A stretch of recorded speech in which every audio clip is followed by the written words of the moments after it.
Hello po, magandang gabi po sa atin lahat. So, ako nga pala si Joseph. Bago lang po ako dito sa Calm Family po. So, nagpapasalamat po ako kay Bro Alan, kay Bro Manny, tsaka kay Pastor Joel. Sa lahat po ng bumubuo ng Calm Family. Dahil po, nanggaling po ako sa maling pamumuhay po nung nakaraan.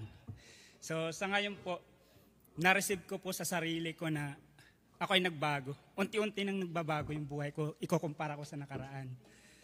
So, salamat po sa lahat ng bumubuo ng Calm Family, kay Pastor Jolie po.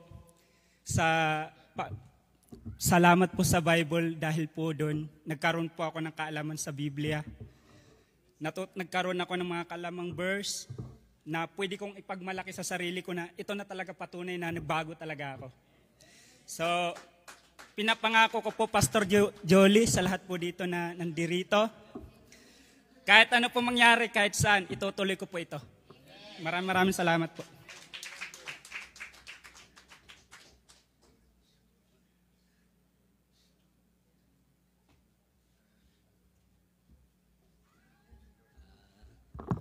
God is good. So sa akin naman, yung pangarap kong makapunta ng Canada ay siyempre, Pastor, talagang medyo may linaw na. Kaya blessed na blessed ako. Medyo sabi nga ng Panginoon, araw-araw kong pinagpipray. Hindi lang dito sa kapatiran, pati sa Pilipinas, may mga pastor ako, mga kasama dati sa Kuwait, sa trabaho. Pinagpipray din nila ako. Kaya siguro, mga next year, mga February, makalis na. sana. Kasi sabi nung Kuwait, lalabas na daw yung papel ko. Kasi yun na lang hinihintay ng employer.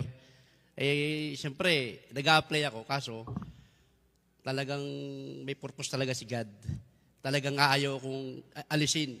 Kumbaga, yun talaga yung nakalaan. Siguro, talagang mahal na mahal ako ng employer ko kasi pinapagalitan niya ako .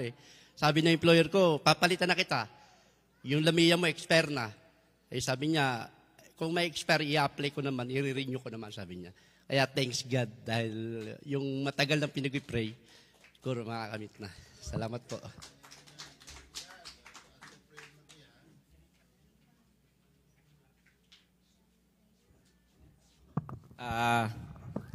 Ipagpapasalamat po yung pagpapalo ni Lord sa akin. Kasi po, nung nakaraang araw, nahuli po kami ng safety namin, Saudi yun.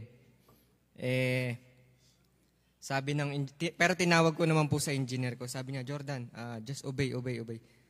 Hindi na po ako nag-complain na ganito, ganyan.